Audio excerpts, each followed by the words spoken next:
சாய் பக்தர்களுக்கு என் அன்பு வணக்கங்கள். ஓம் சாய்ராம்.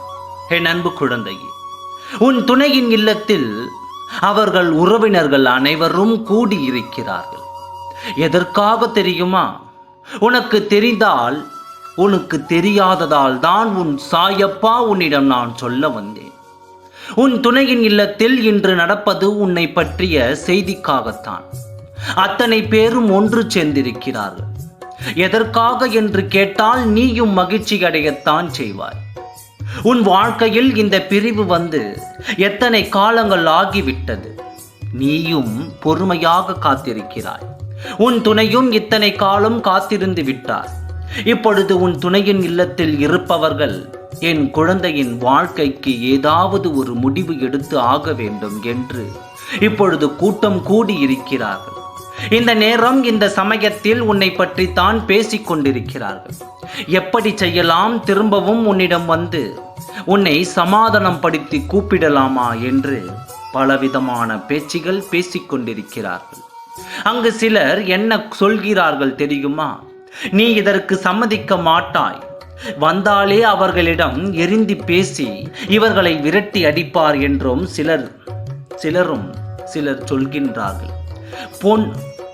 போன உன்னை வரவழைத்து வாழ்க்கையில் இணைய சரி சம்மதம் என்று நீ சொல்வாய் என்றும் சிலர் சொல்கிறார்கள். இப்படி பல பேர்பட்ட பேச்சுகள் அங்கு நடந்து கொண்டு இருக்கிறது.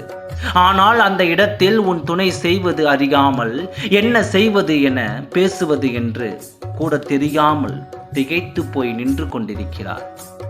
சிலர் சொல்வது போல் நடந்துவிடுமோ என்று யோசனையில் இருந்து வருகிறார். இத்தனையும் மீறி உன் முகத்தில் எப்படி விழிப்பது என்ற பயத்தில் இருக்கிறார்.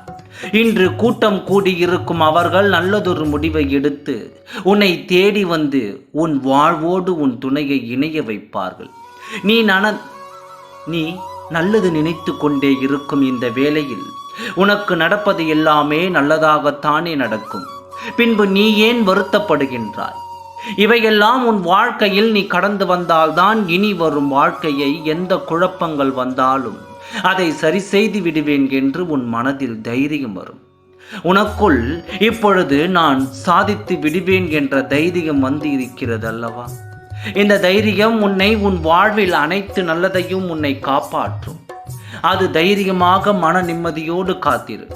இன்று அவர்கள் பேசி அவர்கள் கூட்டத்தில் ஒரு நல்ல முடிவுகள் எடுக்கப் போகிறார்கள். இன்று நடக்கும் அந்த பிரச்சனையில் எத்தனையோ பேர் எதையோ சொன்னாலும் உன் துணையின் மனதில் உன்னுள் சேர வேண்டும் என்ற ஒரே ஆசைத்தான் இருக்கிறது. அதனால் நல்லதே நடக்கும். ஓம் சாய்ராம். நன்றி, வணக்கம்.